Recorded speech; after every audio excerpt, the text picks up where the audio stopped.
Well, welcome back into the vegetable garden here in the Mid-Norfolk garden. This afternoon we are working in this little area which is what we call the cutting garden, but it's a mixture of plantings in here, including some perennials, quite a few annuals. We've got some half-hardy annuals such as dahlias and alströmerias, but what I had planted a row of down here was this golden marjoram, and that's the job we're trying to tackle this afternoon. You'll see earlier in the season it formed absolutely gorgeous tufts of these bright green golden fronds of young leaves. It's now come to a stage where it's flowering, but it's also been completely overwhelmed by the self-seeded oxeye daisies that you can see around it and have largely swamped it. There's a dahlia down in there which we're going to clear out as well. But these oxeyes now have finished for the season. They've seeded, and we're going to dig most of these plants out now. If we were to cut them back, they would come back with a second flush. You can see them shooting from the bases here. But the idea is to try and get some planting space into this garden. So one of the jobs I'm going to do now is to cut back this golden marjoram quite severely, and you'll see we're taking absolutely all the growth off it right the way down to the thatch at the base.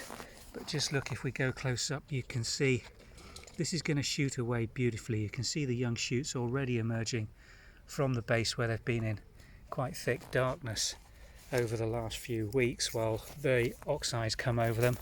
And we're just going to continue cutting this thatch away as hard as we can, almost back to the base of the plants, just leaving around 2 or 3 inches of stems which will hopefully reshoot. A lot of it may still die back. I think most of this end bit's going to, but it should shoot from the base, and I'm hoping with a bit of watering care over the next few weeks we'll find that this completely reshoots and we've got some fresh golden shoots of golden marjoram to harvest and use in the kitchen. So we'll see how that goes. I'm going to continue cutting away this and clearing the oxeye from around the sides, and we'll show you the finished job in just a minute. Well, there we go, that's that row cut back and cleared. Planted these out as split root balls or cuttings really about 2 years ago. You see they've taken quite well. Golden marjoram is one of those plants that does actually benefit from being split every so often and put into a fresh piece of earth. I know some of you will be thinking, well, these shoots at the top would be quite usable, and they would. But I'm going to wait for this to reshoot from the base. We've already taken one cutting off these plants earlier in the season, and you get a much better cutting for drying or using fresh off the young fresh shoots. These would be a little bit woody. I've come to the end of this row now, and at the end I've got a plant which I think is a oregano. This one's quite a spicy version if I remember. I'm just going to try a bit. It's not the straight version. Oh, yeah, it's really peppery, like a chili pepper. This one, it really is a spicy version. But again, I'm going to treat this in exactly the same way. Just cut it right the way down to the base. And what we've got growing around here, you see these are the oxeye daisy plants.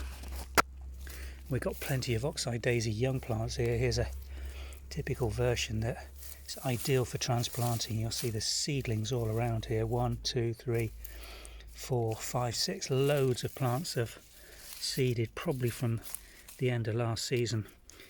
These are too established to be plants from this year's seed yet, but we can transplant those as plug plants or dig them up and pop them into an area.